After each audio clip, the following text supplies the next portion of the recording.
When Michael Chiesa won the Ultimate Fighter in 2012, fans had high hopes for him in an aging UFC lightweight division. But with injuries, a lack of good striking, and a few tough losses, his dream of becoming champion never materialized. Now he's fighting to stay relevant in the rankings.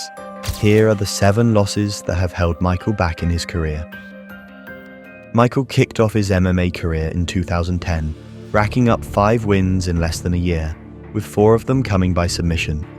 His fast rise earned him a spot on the Ultimate Fighter in 2011, where he kept impressing with 4 straight victories, including a standout TKO win over James Vick in the semi-finals. In the final, he further showed his killer instinct, choking out the tough Alia Quinta to claim the win and enter the UFC with a bang. Michael's UFC debut was just as impressive as he submitted Anton Koivunen in the second round to improve to 7-0 as a professional. Everybody has a niche. A lot of fighters have an X factor. You got Sam Cecilia, he's got his big right hand that knocks people out. You got Cody McKenzie and his McKenzie team. Me, my thing's just always kind of been I'm good at taking the back and working that position. I have other tricks from there, not just rear naked choke, but I always go to plan A. I'm not the prettiest fighter. I'm aware of that. Everybody has things they need to work on. But at the end of the day, if I'm winning, what bad things can you say? Everybody's always, oh, he looked bad, he looked this, he looked like that. And I'm like, oh, hey, I won, so it really doesn't matter. In his second UFC fight, he was set to face Raza Madadi, but when Madadi pulled out, he ended up taking on Jorge Masvidal on short notice. Despite the big jump in competition, Michael displayed huge improvements in both his striking and grappling. He had Masvidal in some tough spots in the first round, but Gamebred used his experience to choke him out and win by submission in the second round. I gained a lot of respect from him. I hit him with some good body shots in him. I ain't got no hard feelings for him. We talked backstage. I thought he was a great fighter before the fight. I was just studying it, what I'm saying? But I think he's tough as hell, man, even more now after the fight. Before we dive back in, don't forget to hit that subscribe button and turn on notifications because we're chasing your love and support, just like Michael is chasing a title. Michael got back on track with back-to-back wins over Colton Smith and Francisco Trinaldo, but he was about to face another tough veteran challenge in Joe Lauzon. I got to prove myself. I got to prove to everybody, I got to prove to the world that I really mean when I say, I want to be a champion. I have the tools to become a champion, and, I just got to take it fight by fight. And, I love Joe, but I got to walk through him. The fight was a brutal back-and-forth battle between the 2 lightweights. But in the second round, Michael took a nasty cut over his right eye.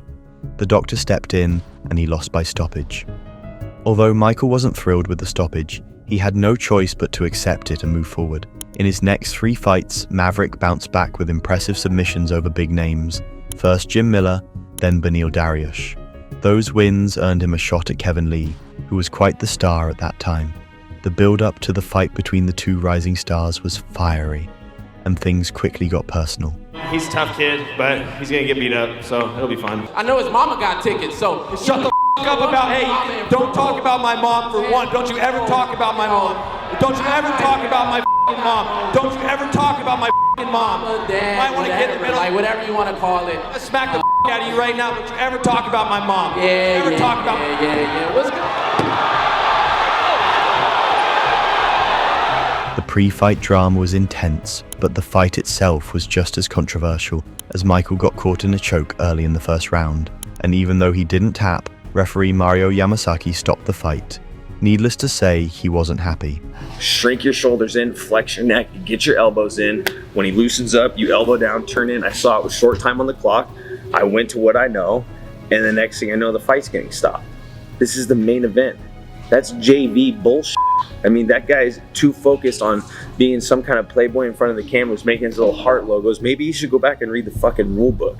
And I'm not trying to sound like a poor sport, but it's really hard to be positive right now when I've been striving for this main event spot.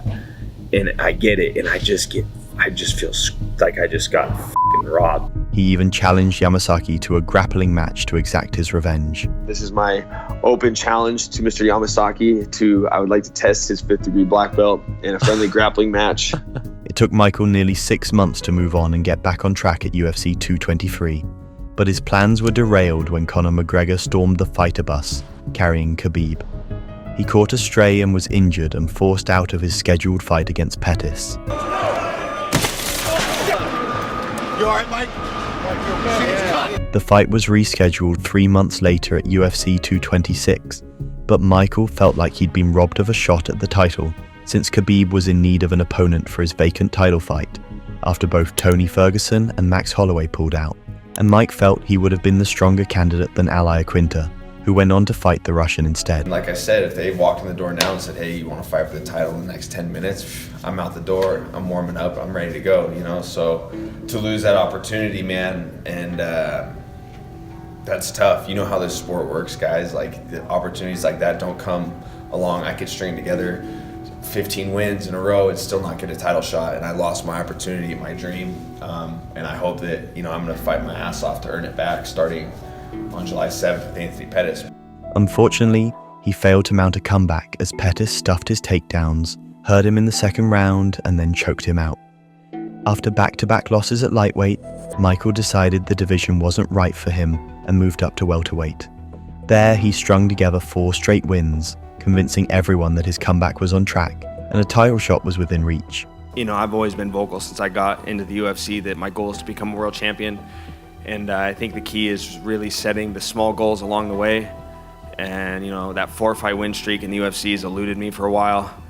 You know, and being able to achieve that goal tonight, getting my rematch with the main event and getting a fair shake on the officiating standpoint. Shout out to Mark Goddard. But just when things started to look good for him, he ran into Vicente Luque. I like that type of threat because the imminent threat of danger, it heightens your senses. You know what I mean? So it's not like I treat every opponent like they have the ability to finish me and seriously hurt me and do damage. But this isn't a fight where I'm not having to convince myself that the threat of danger is there. It's there.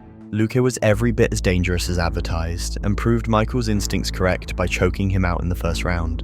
For me, it was just a mental lapse in the heat of the moment. I just got to his back so fast and just my mind was like, go for the finish, you know, put a stamp on this fight. And that's a big gamble when you're going against a guy as tough as Vicente Luque. Just 3 months after his loss to Luque in August 2021, Michael stepped back into the cage to face the undefeated Sean Brady, a decision that would soon prove to be a big mistake. That's the matchup, and I'm really looking forward to it. I think he's a tough kid. You know, you look at these guys coming up at welterweight. You got, everybody talks about Khamzat Chimaev. No one's really talking about Sean Brady. No one's really talking about Shavkat Rakhmonov, these tough up-and-coming guys. You know, I feel like you got to include all 3 of them in this conversation. So it's, I'm excited I get one of these tough up-and-coming prospects. I want to give him a shot because I want to still prove that I'm still that guy. The fight was a gritty back-and-forth battle. Brady dominated most of it with his wrestling and top control, but Michael came alive in the 3rd round, rocking Brady twice and nearly finishing him. Despite the late surge, Brady survived and secured the win by decision. Things went from bad to worse for Michael in his next fight against Kevin Holland, where he was quickly choked out in the 1st round. Since then, he has bounced back with a big win over Tony Ferguson, hoping it's the breakthrough he's been chasing for over a decade, but at 36 years old, time isn't exactly on his side. Can Michael turn this victory into a late career resurgence? Share your thoughts in the comments. Curious to watch the story of another fighter who's grappling with losses? Check out my breakdown of who's gotten better of Kron Gracie since stepping into MMA.